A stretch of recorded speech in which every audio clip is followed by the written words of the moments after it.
खूबसूरत अलौकिक परम अद्वितीय जहान में कैलाश पर्वत अत्यंत रमणीक और मनोहर स्थान है। देवों के देव महादेव ऐसे रमणीक पर्वत पर अखंड समाधि में नवलीन रस विमुग्ध मंत्र मुग्ध थे। उधर माता पार्वती लोक कल्याण की इच्छा से अपनी कुछ लोकहितकारी जिज्ञासाओं का भोलेनाथ के समक्ष प्रकट कर उसका समाधान चाहती थी। वैसे उन जिज्ञासाओं का समाधान तो उनके पास भी था, पर वे अपने स्वामी पति भोलेनाथ के मुखारविंद से ही सुनना चाहती थी। जब भोलेनाथ लंबी समाधि के बाद बाहर आए और तब भोलेनाथ की सेवा का सुअवसर जानकर माता पार्वती ने अपनी सारी जिज्ञासाएं, सारे प्रश्न भोलेनाथ के समक्ष रखे और भोलेनाथ उनकी जिज्ञासाओं का समाधान कर रहे हैं। पार्वती भोलेनाथ से बोले, सबसे बड़ा धर्म क्या है? सत्य बोलना, सत्यनिष्ठ होना, सत्य का समर्थन देना, सत्यवान होना, सत्य को अपने जीवन में जीना और असत्य बोलना और असत्य का साथ देना ही सबसे बड़ा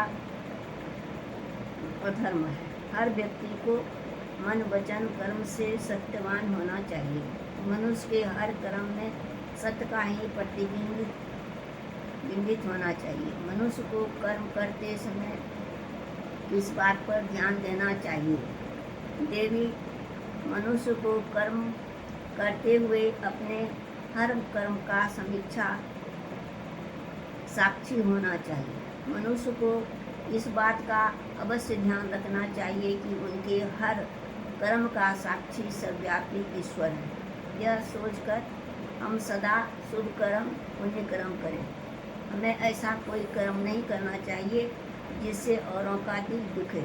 पार्वती हर किसी को किसी न किसी व्यक्ति से या किसी वस्तुओं परिस्थितियों से लगाव होता है,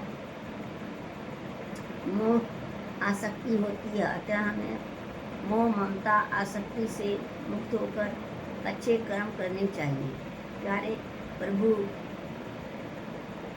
कहते हैं मुक्त होकर अच्छे कर्म करने चाहिए। प्यारे प्रभु कहते हैं कि सबसे बड़ा सुख हम सदा अपनी इच्छाओं और तृष्णाओं से बचें, क्योंकि यही सबसे बड़ा दुख का कारण है। अतः हमें सदैव इससे मुक्त रहना चाहिए।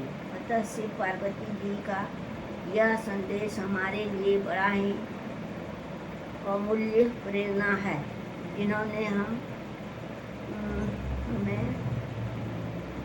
असत्य आत्मा को लोक परलोक दोनों में सुख शांति आनंद पा सकता है। वह मानते